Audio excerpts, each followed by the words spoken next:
तो आज हम चर्चा करेंगे रक्त मोक्षण की। तो रक्त मोक्षण जो पंचकर्मा में सबसे लास्ट कर्म है। तो 5 कर्म कौन कौन से हैं पंचकर्मा में? वमन है, विरेचन है, बस्ती, नश्य और सिरोविरेचन। सिरोविरेचन क्या है? सिरोविरेचन। तो सिरोविरेचन को ही हम क्या कहते हैं? रक्त मोक्षण भी कहते हैं। मतलब सिरों में सिराओं से रक्त को मोक्षित करना, मोक्ष प्रदान करा देना, बाहर निकाल देना, रक्त मोक्षण। ठीक है। तो रक्त में कौन से दोष रहते हैं? पित्त के दोष रहते हैं। 3 दोष है हमारे आयुर्वेद के हिसाब से। कितने दोष हैं? 3। वात, पित्त और कफ। तो हमने क्या कौन से दोष को बाहर निकालना है? अब सुनो, ये जरूरी नहीं है कि ये पित्त के ही दोष होंगे रक्त में। इसमें कफ के भी दोष हो सकते हैं, इसमें वात के भी दोष हो सकते हैं। तो पित्त के दोष जब बढ़ जाएंगे शरीर में, जब पित्त के दोष बढ़ेंगे तो शरीर में क्या उपस्थिति हो जाएगी? आपके जो साइन और सिम्टम्स है वो क्या के दिखाई देंगे? एलर्जी की हो जाएगी, खुजली हो जाएगी, त्वचा विकार होंगे। ये सभी जो समस्त विकार होंगे ये पित्त के कारण होंगे। अगर कोलेस्ट्रॉल बढ़ जाए, अगर शरीर में कोलेस्ट्रॉल बढ़ जाए तो कफ की वृद्धि हो जाएगी। कहते हैं ना कि वसा, जब रक्त में वसा बढ़ जाएगी तो क्या कहेंगे? कफ की वृद्धि होगी। ठीक है। और अगर वात बढ़ रहा हो तो क्या होगा भाई? हम देखो, डॉक्टर क्या कहता है कि भाई आपको जो जोड़ों में दर्द है, एक काम करो, एक टेस्ट कराओ, ब्लड में यूरिक एसिड बढ़ा है नहीं बढ़ा है। जो गाउट है, जो वात की जो चीजें, जो वात को प्रमोट करने वाली चीजें हैं, जब वो रक्त में उपस्थित हो जाएंगे तो वात के गुण बढ़ाएंगे। तो क्या करेंगे? वात, पित्त और कफ आंशिक रूप से जब हम रक्त मोक्षण करते हैं तो आंशिक रूप से तीनों दोषों का निर्हरण होता है, बाहर निकलते हैं वो। ठीक है ना जी? तो तीनों दोष जब हमारे बाहर जाएंगे तो प्रधानता हम किसकी कर रहे हैं? पित्त की। क्योंकि पित्त क्या होता है? अग्निगुण होता है। अगर आप शरीर का ताप देखते हो, शरीर का जो टेम्परेचर है वो किसके माध्यम से बढ़ता है? भाई आपके शरीर का टेम्परेचर 98 डिग्री फ़ारेनहाइट है, तो वो किसके कारण है? अग्निगुण के कारण है ना। टेम्परेचर मीन्स अग्निगुण है। तो अग्निगुण क्या करेगा आपके अंदर? अग्निगुण किससे आ रहा है? इन तीनों दोषों में अग्निगुण किस पर है? वात, पित्त, कफ। पित्त में अग्निगुण है। ठीक है ना? कि शरीर के ताप को, जो आपका टेम्परेचर है उसकी वृद्धि करे। ठीक है। अगर जैसे जैसे अभी जब हम मर्म पढ़ेंगे तो उसमें एक है सद्य प्राण हर मर्म। सद्य प्राण हर मर्म। तो सद्य प्राण हर मर्म का क्या कारण है? कि जहां पर चोट लगने से, आघात लगने से तुरंत मृत्यु होती है ना? तो तुरंत मृत्यु का क्या कारण है? कुछ मर्म ऐसे हैं, कालांतर है, कुछ विशल्यघन है, कुछ वैकल्यकर है, कुछ रुजाकर मर्म है। तो सद्य प्राण हर मर्म में एकदम से मृत्यु क्यों होती है? तो एकदम से मृत्यु इसलिए होती है कि जैसे ही वहां पर हिट होता है, कोई प्रहार होता है, आघात लगता है, तो हमारे जो दोष है, मतलब कौन सा दोष? जो अग्निगुण वहां पर विद्यमान था प्राण में, वो एकदम से उसका हाश होता है। इंस्टेंट अग्निगुण खत्म होगा, आदमी की मृत्यु तुरंत हुई। तो इसलिए सद्धर। तो इसलिए रक्त में कौन सा गुण होता है? अग्निगुण होता है। तो अग्निगुण के कारण क्या बढ़ गया? जब अग्निगुण ज्यादा बढ़ जाएगा तो पित्त बढ़ जाएगा, तो पित्त बढ़ जाएगा तो क्या होगा?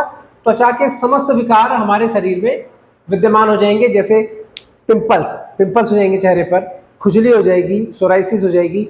अब आपने जैसे एक प्रश्न पूछा यहाँ पर कि एक महिला है जिसको जब स्ट्रेस ज्यादा होता है तो उसकी सोराइसिस बढ़ जाती है ना? तो देखो, स्ट्रेस होने से क्या होता है कि ब्लड का सर्कुलेशन बढ़ेगा। तो ब्लड का सर्कुलेशन बढ़ेगा तो स्ट्रेस किसके कारण से आ रहा है? मानसिक वात के कारण। और मैंने आपको प्रारंभ में ये भी बताया था कि वात, पित्त और कफ ये तीनों पंगु होते हैं। ये स्वयं की, जो पित्त और कफ होते हैं पंगु होते हैं, इनकी स्वयं की कोई गति नहीं होती। तो ये किसकी गति के साथ काम करते हैं? वात की। तो जब मानसिक वात, जब विचार आपके प्रबल होंगे तो वात प्रधान हो जाएगा। तो ये क्या करेंगे? आपके अग्निगुण को सबसे पहले बढ़ा देंगे। क्योंकि वायु, देखो वायु किसके साथ विद्यमान है? अगर आप कफ को देखोगे, कफ किसके साथ है? जल और पृथ्वी। ठीक है। और वात, पित्त में क्या है? पित्त में है वायु और अग्नि। वायु प्लस अग्नि है ना? अब जैसे ही आपकी वात बढ़ेगी तो वायु जिसके साथ होगा उस गुण को प्रदान कर देगा। तो अग्नि गुण को प्रदान कर देगा। इसका मतलब है कि पित्त बढ़ गया, शरीर में पित्त बढ़ेगा। जब गुस्सा आता है, किसी को ऐसा होता है, जब गुस्सा आता है तो उल्टी, वॉमिटिंग करता है, पित्त, एसिडिटी भी होती है। तो उसमें क्या है? पित्त बढ़ जाए, क्योंकि वायु पित्त के साथ है, अग्नि के साथ है। तो इसीलिए सोराइसिस एलर्जी उस समय बढ़ती है। आपने देखा होगा जब आपको गुस्सा है, बहुत ज़्यादा गुस्सा आता है, तो आपका चेहरा कैसा हो जाता है? लाल हो जाता है। जब आप जॉगिंग करते हो तो क्या होता है? चेहरा लाल हो जाता है। क्यों होता है? क्योंकि अग्निगुण प्रधान हो गया शरीर में, वायु के साथ अग्निगुण। जब आपने श्वास के आवागमन तेज करने स्टार्ट किया है तो वायु किसके साथ है इन दोषों में? वायु पित्त के साथ है। तो क्या करेगा? तो ब्लड के सर्कुलेशन को बढ़ा देगा। तो ब्लड के सर्कुलेशन बढ़ा देगा तो उसका मतलब अग्निगुण बढ़ गया।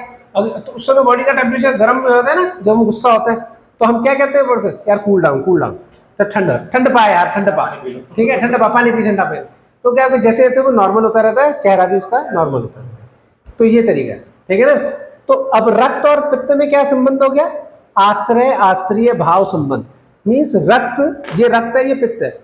तो रक्त क्या कर रहा है? अपने अंदर पित्त को स्थान दे रहा है। तो जो स्थान दे रहा है वो कौन सा है? आश्रय। और जो स्थान ले रहा है वो आश्रय है। कहना भाई हमें अपने यहाँ आश्रय दे दो, आश्रय दे दो, अभी स्थान दे दो, ठीक है। हो गया आश्रय में, पित्त आश्रय भाव, ठीक है। चलो, तो अब हमने ये कहा था कि नहीं चलते रहना, जिसने होगा वो कट कर। क्यों? अब रक्त मोक्षण दो प्रकार से है। तो रक्त मोक्षण कितने प्रकार से है? दो प्रकार से। तो कौन सा है? शस्त्र के द्वारा, शस्त्र के द्वारा और अनुशस्त्र के द्वारा, ठीक है। तो शस्त्र क्या हो गया? भाई हम रक्त को शरीर से दो तरीके से बाहर निकाल सकते हैं। या तो काट के निकाल सकते हैं, भाई कहीं से काट दो, ठीक है, और या प्राकृतिक रूप से बाहर निकाल सकते हो। तो प्राकृतिक रूप से पहले हम शस्त्र के बारे में पढ़ेंगे। तो जब हम शस्त्र के द्वारा निकालते हैं तो क्या होगा? तो शस्त्र में भी दो प्रकार के हैं। कौन कौन सा? एक तो होगा शिरावेद, शिरावेद और प्रच्छानन, है ना? प्रच्छानन, ठीक है, प्रच्छानन। और फिर अनुशस्त्र में क्या आता है? भाई शिरावेद में जहां पर आपकी 10 नाड़ियां हैं उसको भेद दो, तो शिराओं को भेद दिया, वहां से रक्त बाहर निकल गया। प्रच्छानन में होता है कहीं पर भी कट लगा दो, जैसे हाथ कट जाए, पैर कट जाए तो खून आने लगता है ना, तो प्रच्छानन कहते हैं कट को। और अनुशस्त्र में क्या आता है? जलौका, जलौका, फिर अलाबू, अलाबू, फिर श्रृंगी, श्रृंगी, और फिर घटी चिकित्सा, घटी, ठीक है। ये 4 प्रकार से अनुशस्त्र रक्त मोक्षण होता है। क्लियर हो गया? तो 4 प्रकार से जलौका, अलाबू, घटी और श्रृंगी, इनके द्वारा। अलाबू क्या कहते हैं? सुनो, जलौका तो समझ में आ गया, लीच थेरेपी जो हो गई, ठीक है, जो हमने करी। तो लीच थेरेपी क्या करती है? सबसे सरल यही है। अलाबू में भी आपको थोड़ा सा प्रच्छानन करना ही पड़ता है, घटी चिकित्सा में भी करना पड़ता है, और श्रृंगी में भी करना पड़ता है। मतलब वहां छेद तो करना ही पड़ेगा आपको, तभी तो ब्लड बाहर आएगा, ठीक है। अब इन सभी का रूप किसने ले लिया? हिजामा ने। जो अब वर्तमान में इन सब का रूप किसने ले लिया? हिजामा, जिसे ब्लड कपिंग कहते हैं, ठीक है ना। तो अनुशस्त्र को हम क्या कहते हैं? Blood cupping. बढ़िया चीज है, हाँ ठीक है, हिजामा भी ठीक है, कोई दिक्कत नहीं। वहां से भी जो एक्सेस, जहाँ पर रुकावट है, अवरोध है, कहीं पर जो ब्लड कपिंग है, हिजामा के द्वारा बाहर में। तो बड़ी कीचड़ सी निकलती है। हाँ, मतलब जैसे जैसे वो धीरे धीरे कीचड़ नहीं होता, वो जैसे ही ब्लड बाहर आएगा वो क्लॉट हो जाएगा। तो क्लॉटिंग के रूप में आपको ऐसा लगता है कि वो कीचड़ जमने लगता। ब्लड की एक प्रॉपर्टी है, हमेशा ध्यान रख लेना, कि जैसे ही वो शरीर के बाहर आएगा तो उसके साथ उसको रोकने के लिए फाइब्रोजन आते हैं। तो फाइब्रोजन क्या होता है? उसको थक्का बनाने में काम करते हैं, ठीक है। परंतु जब हम लीच करते हैं तो ब्लड बहता रहता है, रुकता नहीं, थक्का नहीं बनता। क्यों? क्योंकि लीच के अंदर एक ऐसा सब्सटेंस होता है जो एंजाइम कहते हैं, उसे कहते हैं हेरोड्रिन। इसीलिए उसका नाम हिरोडिनेरिया है। अगर आप उसका जूलॉजिकल नेम देखेंगे लीच का तो हिरोडिनेरिया है, ठीक है ना। हिरोडिनेरिया, हाँ, हिरोड्रिन, उसमें एक एंजाइम होता है हिरोड्रिन। हिरोड्रिन क्या करता है कि ब्लड क्लॉटिंग को रोक देता है। तो लगातार किसी भी पेशेंट को आप करोगे तो लगातार ब्लड बाहर, क्योंकि देखो जैसे ही आप लीच कहीं पे भी लगाते हो ना, एक स्थान पर आप लीच लगा लेते हो, तो जहां पर लगाते करेगा वहां पर एक एंजाइम छोड़ेगा, अपने मुंह से चिपकने जैसे चिपकेगा, स्टिक होगा, तो वो क्या करेगा कि एंजाइम छोड़ देगा।